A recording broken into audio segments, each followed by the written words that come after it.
ఇర్మియా గ్రంథము 31వ అధ్యాయము 4వ వచనాన్ని మనం చదివితే ఈ విధంగా రాయబడింది. ఇశ్రాయేలు కన్యక, నీవు కట్టబడినట్లు నేను ఇక మీదట నిన్ను కట్టింతును, నీవు మరలా తంబురులను వాయింతువు, సంభ్రమపడు వారి నాట్యములలో కలిసెదవు. ప్రియమైనటువంటి మిత్రులారా, ఈ యొక్క ప్రవక్త అయినటువంటి ఇర్మియా ద్వారా రాయబడినటువంటి ఈ యొక్క భాగములో రాయబడిన అద్భుతమైన మాట ఏంటంటే, ఇశ్రాయేలు కన్యక, నేను మరలా నిన్ను కట్టించబోతా ఉన్నాను, నీవు సంభ్రమపడు వారి నాట్యములలో కలిసెదవు, నీవు మరలా పూర్వ వైభవాన్ని మీరు పొందుతారు అని అర్థం.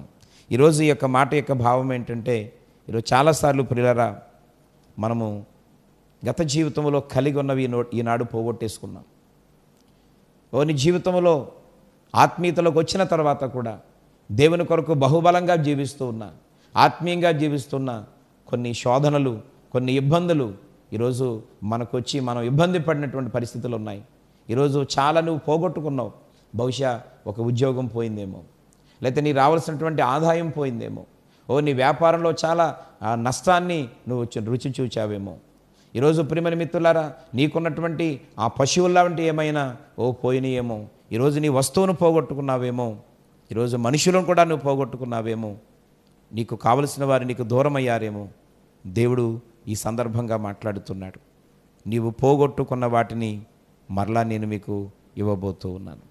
ఏదైతే నీవు మిస్ అయిపోయావో, ఏదైతే నువ్వు లాస్ అయిపోయావో, ఏ విషయంలో అయితే నష్టపోతున్నానని కుమిలిపోయావో, ఈరోజు ఎవరినైతే కోల్పోయానని నువ్వు బాధపడుతున్నావో, నా జీవితం ఎలా అయిపోయిందని కృంగిపోతున్నావో, దేవుడు మాట్లాడుతున్నాడు.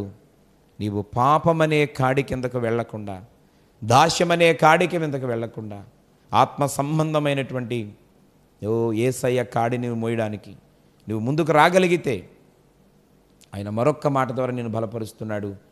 నీవు పోగొట్టుకున్నవన్నీ దేవుడు మరలా నీకు తిరిగి ఇవ్వబోతా ఉన్నాడు. నువ్వెంతైతే నష్టపోయావో దేవుడు తిరిగి నీకు మరలా ఇవ్వబోతా ఉన్నాడు.